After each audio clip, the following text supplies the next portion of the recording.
It's a good picture. You know what I'm thinking of? No, I don't even want to know. Our next picture, we go from Sea of Love to a contemporary comedy called True Love, a slice of Italian-American life about a young couple in conflict as they plan to celebrate their wedding.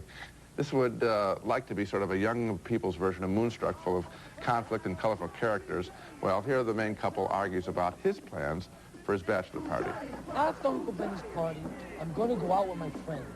It's going to be my last night out. Don't you understand? No. How many last nights you going to have, Michael? Oh, I don't believe this. What do you want? I'm going to be with you for the rest of my life. So, we can't be together tonight.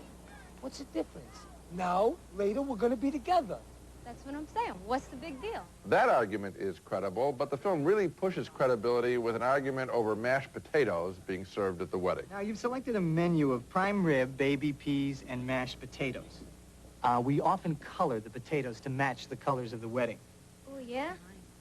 But with rainbow, you can go with anything. Might I suggest a pale blue? Yeah, that's Wait a nice. minute. Yeah. Did you say blue mashed potatoes? Yes. No. We're not having blue mashed potatoes at this wedding. What kind of blue? Men and women always take sides in these kinds of comedies. After the fight over the bachelor party, the women band together. Don't worry, honey. Once you two are on your honeymoon, you can relax, have fun. He'll be fine. Yeah, otherwise you tell him to take gas. Oh, I'm serious. You open the oven door like this, and you say, Michael, take gas. Some of the movie is overwritten, I think that scene is. Other scenes are funny and believable. I think the real discovery of True Love, however, is not in its derivative script, but in the skill of its principal actors, Ron Eldard and Annabella Sciorra.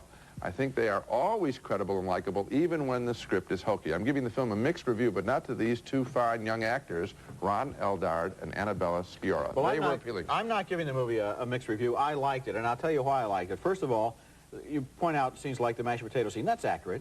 They color mashed potatoes at weddings. They really do. And a lot of the other things in this movie are accurate, too, in terms of showing the wedding industry. And the point of the movie is that as the momentum begins to build with all the relatives on both sides and all the friends and the whole community pushing these two people toward the altar, and then the arrangements are made and the tuxedos are entered and so forth, the amazingly interesting thing about this movie is that these two people have no business whatsoever getting married. I mean, the bride's father tells her in the limousine as they're on the way to the church, honey, if you don't want to do this, you don't have to. But she has to because of the social conventions and pressures.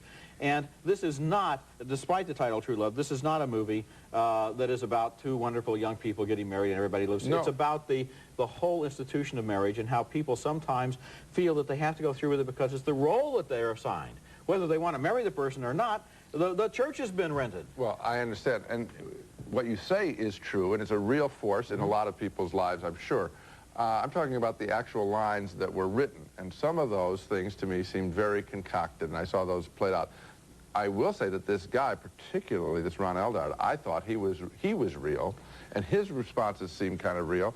It does seem a little bit audacious, wouldn't you say, to portray him, though, as a character who wants to go out with the boys on his wedding night, the night that they get married? Well, wasn't that preposterous to you? Well, obviously. But on the other hand, it was believable. It was believable. This guy is afraid. He's afraid of getting married. And believable? He's afraid of getting married. He's afraid of his wife. He's afraid of his wedding night, and he's an alcoholic. That's clear. So what does he want to do after he gets married? He wants to go out and get drunk, because what he doesn't want to do is not drink and go home with this woman that he really didn't want to marry in the first place. Of course it's believable. I think he likes her a little bit.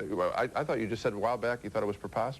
What was preposterous? That he would want to go out at night.